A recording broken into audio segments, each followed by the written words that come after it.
মুখে রোজার নিয়ত করা লাগে, এটা আমরা অনেকে এখনো মনে করি।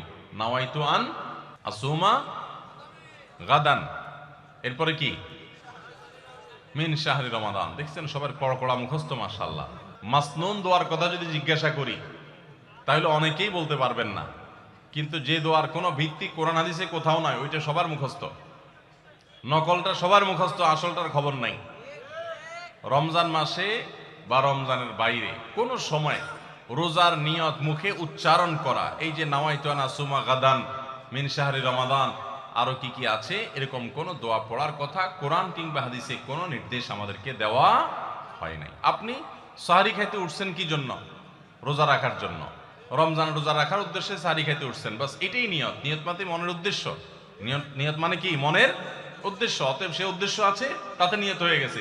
মুখের নিয়ত করাটাকে যারা জরুরি বা আবশ্যক মনে করেন তারা অবশ্যই ভুলের মধ্যে আছেন, এবং এটাকে জরুরি আবশ্যক বানানোর কারণে বেদাত হতে পারে, বরং গুনাহ হতে পারে। রমাদান কেন্দ্রিক একটা ছোট ভুল বলা যেতে পারে যে এই মুখে নাওয়াইতু আন আসুমা দোয়া পড়াটাকে আমরা জরুরি মনে করি। অনেক ক্যালেন্ডার ইত্যাদি দেখবেন এরকম রমজানের ক্যালেন্ডার, ইফতার সাহরির ক্যালেন্ডার, ওখানে দেখবেন এরকম দোয়া দেওয়া আছে।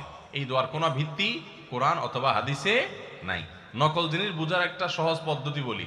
এই যে দোয়া আছে নাওয়াইতু আন আসুমা গাদান, এই দোয়ার শেষে হাদিসের কিতাবের নাম, বইয়ের নাম, হাদিস নম্বর, কোনো রেফারেন্স দেখবেন না। বুঝতে পেরেছেন? এটা হলো মেড ইন জিনজিরা জিনিস আইটেম যেরকম দেখেন না, ওই রকম।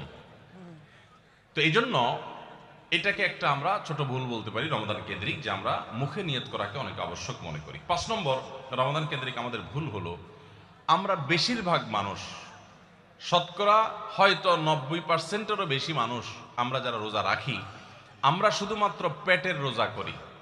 রোজাটা শুধু পেটের না ভাই, রোজাটা পুরো বডির, রোজাটা পুরো শরীরের, মাথা থেকে পা পর্যন্ত শরীরের প্রত্যেকটা অঙ্গের রোজা আছে।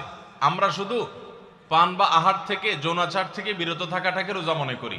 আপনি চোখ দিয়া মোবাইলে হারাম জিনিস দেখলেন, যেই মেয়েকে দেখা আপনার জন্য অ্যালাউড না, আপনি তার ছবি দেখলেন, ভিডিও দেখলেন, সেটা নাটকের নামে, সিনেমার নামে, কোনো ভিডিওতে, কোনো শর্ট ভিডিওতে, টিকটকে, কোনো জায়গায় আপনি দেখলেন, আপনি অনলাইনে অফলাইনে দেখলেন, তাহলে আপনার চোখের রোজা নষ্ট হলো।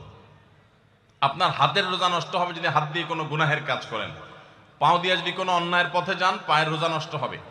কান দিয়ে যদি আপনি মিউজিক শুনেন, আপনি গান শুনেন মিউজিক সহ, আপনি হারাম কিছু শুনেন, গীবত শিকায়াত শুনেন, তাহলে সেক্ষেত্রে কানের রোজা নষ্ট হবে।